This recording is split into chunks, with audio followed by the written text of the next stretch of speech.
Baik, shalom, selamat pagi buat anak didik ibu. Apa kabar? Semuanya dalam keadaan sehat, amin. Kembali kita masuk pelajaran kita ya anak didik ibu. Sudah setahun ya, tahun 2021, sekarang masuk tahun 2022. Ibu tetap akan menunggu buat anak didik ibu yang belum menyerahkan PR-nya ke ibu. Segera diserahkan ya anak didik ibu ya, ibu tunggu ya. Oke, namun sebelumnya kita bersatu dalam doa. Kami bersyukur di mana Tuhan menyertai hidup kami sepanjang hari ini. Terima kasih Tuhan untuk kebaikan dan kemurahan hati Tuhan. Dan pada pagi hari ini kami akan masuk pelajaran agama. Berkatilah anak didik dimanapun mereka berada. Biarlah Tuhan menyertai kedua orang tua mereka, berikan kesabaran untuk boleh mendidik mereka, mengajar-ajari mereka. Di tahun 2022 ini Tuhan, biarlah kami semakin lebih baik lagi di hadapan Tuhan. Terima kasih Bapa yang baik, terima kasih Tuhan, dalam nama Yesus kami berdoa. Amin. Baik, buat anak didik ibu, shalom, selamat pagi, happy new year. Ibu ucapkan ke ibu, anak-anak ibu terlebih khusus kelas 5 ya. Selamat tahun baru buat anak didik ibu. Tahun-tahun yang lalu masih banyak ketertinggalan ya buat anak didik ibu, tapi ibu berharap walaupun banyak ketertinggalan, ibu berharap di tahun 2022 ini anak didik ibu semakin baik, semakin sehat, semakin pintar. Yang dulunya suka main game, di tahun 2002 ini jangan lagi main game ya nak ya, jangan lagi bermain-main, karena dalam hitungan bulan kamu bentar lagi sudah kelas 6 ya kan, sekarang sudah bulan 1 udah masuk ke, nanti bentar lagi udah bulan 2, bulan 3, 4, 5, kelas 6 udah, kamu udah kelas 6 sebentar lagi, nggak terasa 5 bulan lagi ya kan. Jadi buat anak didik ibu yang belum mengerjakan PR-nya, ibu tunggu ya kan. Jadi walaupun nilaimu begitu kamu dapat, itu karena kembali ke firman Tuhan ya kan, karena semuanya karena kasih karunia. Oke, ibu tunggu nanti PR-nya tetap diantar ya anak ibu ya. Nanti ibu akan di sini hari Kamis, Jumat ada di SMA. Nanti anak didik ibu yang tetap muka nanti mulai hari Kamis, Jumat, Sabtu boleh antar PR-nya, dibawa PR agamanya ya nak, dikasih sama ibu biar ibu nilai. Oke, nanti ibu di SMA nanti boleh bilang, boleh panggil dan ibu akan datang supaya dinilai PR-mu ya nak. Oke, kita masuk pembelajaran kita sekarang di dalam halaman 48 ya kan. Kemarin pembelajaran kita sudah masuk di susah senang tetap melayani ya kan. Makna melayani susah atau senang ya kan, itu sudah ibu jelaskan ya nak. Dan kita masuk di halaman 48. Jadi buat anak-anak ibu yang sudah gabung, terima kasih yang sudah gabung. Yang belum gabung, ibu harap supaya kamu bergabung ya kan. Dan kembali yang harus ibu ingatkan kepada anak didik ibu, orang-orang sukses selalu mengatakan proses tidak pernah mengkhianati hasil ya kan. Jadi buat anak didik ibu yang rajin, maka kamu akan mendapat upah yang rajin. Tapi buat anak didik ibu yang malas, kamu akan mendapat upah yang malas. Buat anak didik ibu yang setengah-setengah hati belajar, kamu akan dapat juga nilai setengah-setengah hati ya kan. Tapi ibu berharap kamu semuanya anak didik ibu rajin-rajinlah, karena ingat, proses tidak pernah mengkhianati hasil. Kamu yang rajin, kamu yang malas, kamu akan menuai apa yang kamu tabur ya kan. Jadi sekarang kita masuk ke dalam hidup menurut kehendak Allah di dalam halaman 48. Itu di dalam hidup menurut kehendak Allah tertulis di dalam Efesus 5 ayat 1 sampai 21. Nah, di dalam Efesus 5 ayat 1 sampai 21 ya nak ibu didik bu ya. Di sana dikatakan hiduplah sebagai anak-anak terang. Di ayat 1 dikatakan di sana, sebab itu jadilah penurut Allah seperti anak-anak yang kekasih. Itu di ayat 1 ya nak. Dan di ayat yang kedua dikatakan hiduplah di dalam kasih sebagaimana Kristus Yesus juga telah mengasihi kamu dan telah menyerahkan dirinya untuk kita sebagai persembahan dan korban yang harum bagi Allah. Nah, jadi hiduplah kita menurut kasih ya kan. Nah, di dalam menurut kasih itu dimaksud di sini, kasih itu tidak buta, ya kan? Kasih bisa membedakan mana yang baik, mana yang benar. Ya kan? Nah, di ayat 3, tetapi percabulan dan rupa-rupa kecemaran atau keserakahan disebut saja pun jangan di antara kamu, sebagaimana sepatutnya bagi orang-orang kudus. Nah, jadi nanti anak didik ibu boleh buka di rumah di dalam Efesus 5 ayat 1 sampai 21. Di sana dikatakan bagaimana kita anak-anak Allah itu tidak boleh lagi melakukan hal-hal yang cemar. Ya kan? Salah satunya anak didik ibu sudah lihat kan di bukunya di halaman 48, di mana di sana siswa yang suka menyontek saat ujian. Ya kan? Firman Tuhan dikatakan kan apa katanya? Jangan mencuri. Kita keberapa? Iya. Jangan mencuri. Nah, dikatakan di dalam jangan mencuri itu sama saja dengan mencuri 100 dengan mencuri 1 juta. Nggak ada bedanya, sama-sama mencuri. Ya kan? Nah, tapi buat anak didik ibu, mencuri itu bisa banyak hal. Bisa mencuri pulpen, itu sama saja mencuri juga. Menyontek saat belajar, menyontek saat ujian maksudnya, itu sama saja mencuri. Kenapa? Karena firman Tuhan mengatakan kita tidak boleh mencuri. Nah, kalau sudah memang gurunya kasih soal, dikerjakanlah dengan baik. Kalau kamu menyontek kepada temanmu, berarti kamu juga mencuri namanya. Ya kan? Jadi, walaupun kamu mencuri uang 50.000 dengan mencuri uang dengan menyontek, itu sama hukumnya, sama-sama tetap mencuri. Nah, untuk itu anak didik ibu, karena dikatakan bagaimana kita mengikuti kehendak Allah, hidup menurut kehendak Allah. Saya tadi jangan mencuri. Terus katanya kata-kata cemar, katanya tadi.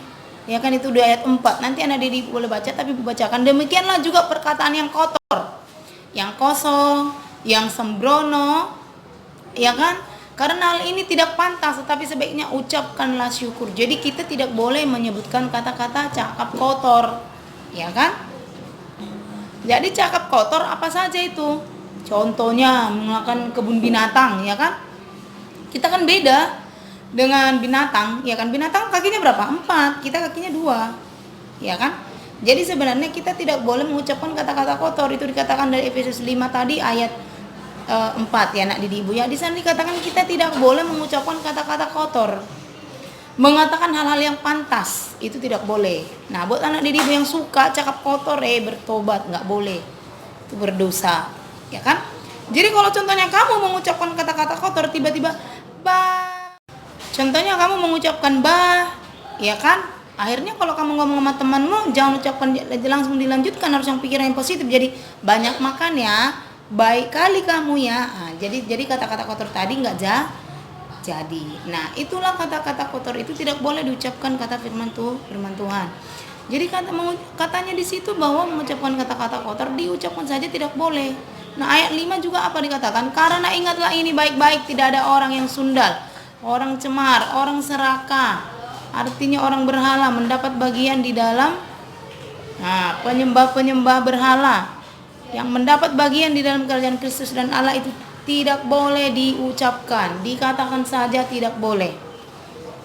Nah, hidup menurut anak-anak Allah, hidup menjadi anak-anak terang, hadapan anak-anak Allah, kita juga harus berani berbuat kebenaran. Walaupun kita dimusuhi, kita harus berani katakan sama teman kita. Contohnya teman kita kalau suka dia cakap kotor, kita boleh bilang, jangan cakap kotor dong, nggak boleh.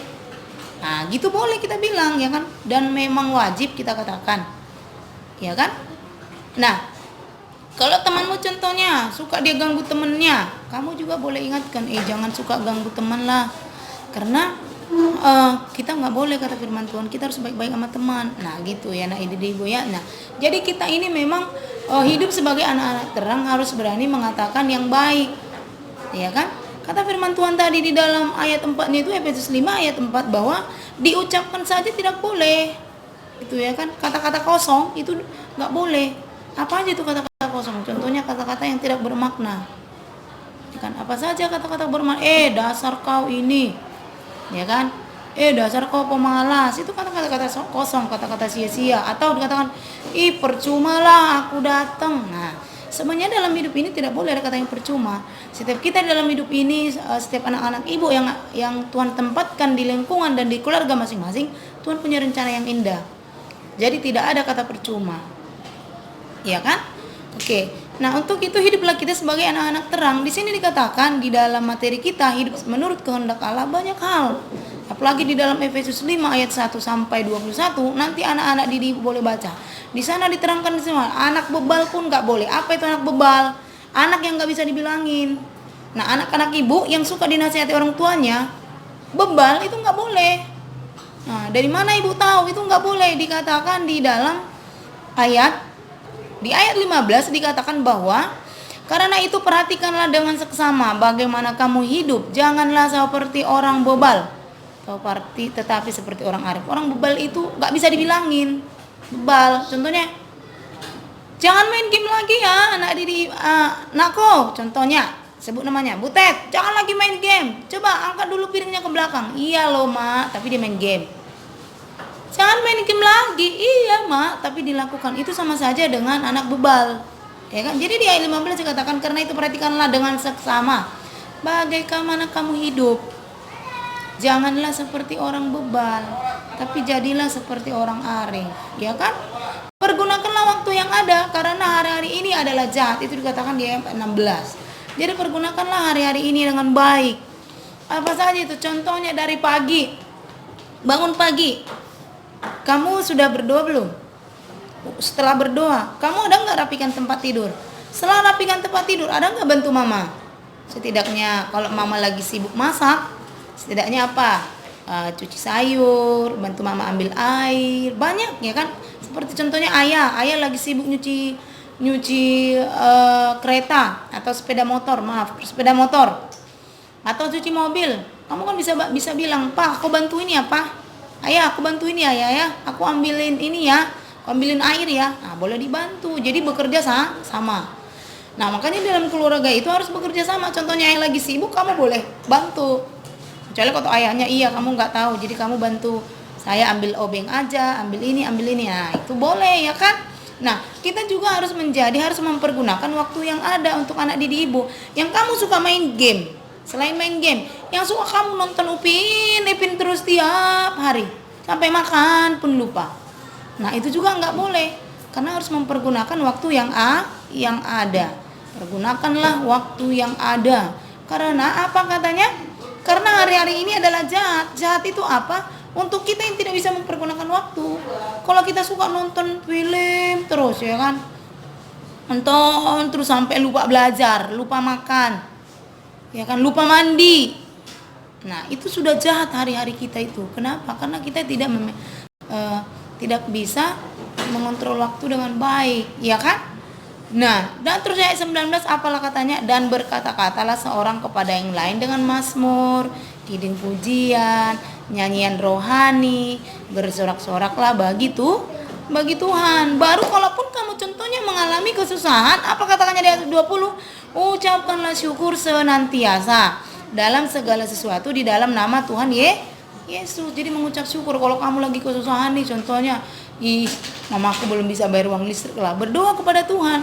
Tuhan, bukakanlah rezeki buat mamaku, buat papaku, supaya kami boleh bayar listrik atau boleh bayar uang sekolah. Ada nggak waktumu kamu luangkan 5 menit aja berdoa buat ayah dan ibumu? Ada nggak? Nah, kalau kamu di tahun 2021 belum ada berdoa buat ayah dan ibumu, nah, silakanlah berdoa. Doakanlah untuk kesehatan ayah, doakanlah untuk kesehatan ibu, doakan untuk kesehatan juga, rezekinya supaya lancar. Maksud ibu, rezekinya supaya lancar. Kamu juga harus doakan. Kesehatanmu juga kamu doakan. Coba kalau ayahnya sakit, kamu bisa nggak nyari uang? Nah, kamu belum bisa kan? Kamu hanya bisa ngapain? Belajar dan bermain. Belajar, bermain, dan membantu ibu kalau bisa, contohnya kamu bantu. Nah, itu jadi harus saling membantu satu dengan yang lain. Nah, itulah yang ibu maksudkan bahwa di sini kita harus menurut kehendak hidup menurut kehendak Allah. Nah, dikatakan juga di sana, dan rendahkanlah dirimu seorang kepada yang lain di dalam takut akan Kristus. Itu dikatakan di sana ya anak didik ibu ya. Jadi kita juga nggak boleh berkata sombong. Jadi dalam hidup ini kita juga harus merendahkan diri satu dengan yang lain. Ya kan, rendahkan hati anak, bukan rendahkan diri. Rendahkan hati satu dengan yang lain. Kata sombong juga tidak boleh, itu kata firman Tuhan untuk kita. Nah, Hidup hidup kita menurut kehendak Allah, itulah tadi yang harus kita lakukan di dalam kehidupan kita sehari-hari. Nah, itulah di dalam hidup menurut kehendak Allah. Di dalam juga kita harus juga berlaku jujur ya anak didik ibu ya, jangan curang. Curang adalah hal apa? Contohnya bermain bersama teman, kita juga harus jujur ya kan. Jangan berlaku curang. Oke. Nah, kita sebagai anak-anak terang, kita juga harus hidup di dalam Yesus. Apa saja itu kita harus rajin, kayak ibu tadi bilang tadi, kita harus rajin berdoa, ya kan, rajin pergi beribadah, ya kan. Walaupun mungkin kemarin itu kita pandemi, ya kan, live streaming, tetapi kalau sekarang sudah mulai kita ibadah walaupun diatur jaraknya, ya kan, dengan protokol kesehatan. Nah, kita juga harus rajin ke gereja di dalam tahun 2022 ini. Lebih baik lagi lah biarlah kita hidup menurut kehendak Allah. Oke, untuk itu anak didik ibu boleh dikerjakanlah halaman 49 ya anak didik ibu ya. Dikerjakanlah halaman 49. Tetapi ibu katakan kepada anak didik ibu yang belum menyerahkan PR-nya, diserahkanlah sama ibu. Ibu akan menunggu. Tahun 2021 yang kamu belum selesaikan tugasnya, diselesaikanlah dengan segera ya nak ya. Oke, di halaman 49 sampai 50 itu dikerjakan 1 dan 2 ya kan. Oke, jadi nanti setelah itu memelihara sikap hidup yang dikehendaki Allah, itu nanti kita masuk minggu depan. Oke, sampai di sinilah dulu pembelajaran ibu. Ingat bahwa kamu yang rajin, kamu akan menuai rajin. Kamu yang malas, kamu akan menuai yang malas. Ya kan anak didik ibu? Oke. Yang harus ibu ingatkan kepada kamu sekali lagi, proses tidak pernah mengkhianati hasil. Oke, tetap semangat buat semua anak didik ibu. Sola Fide, Sola Gracia, Viva Nasrani. Shalom.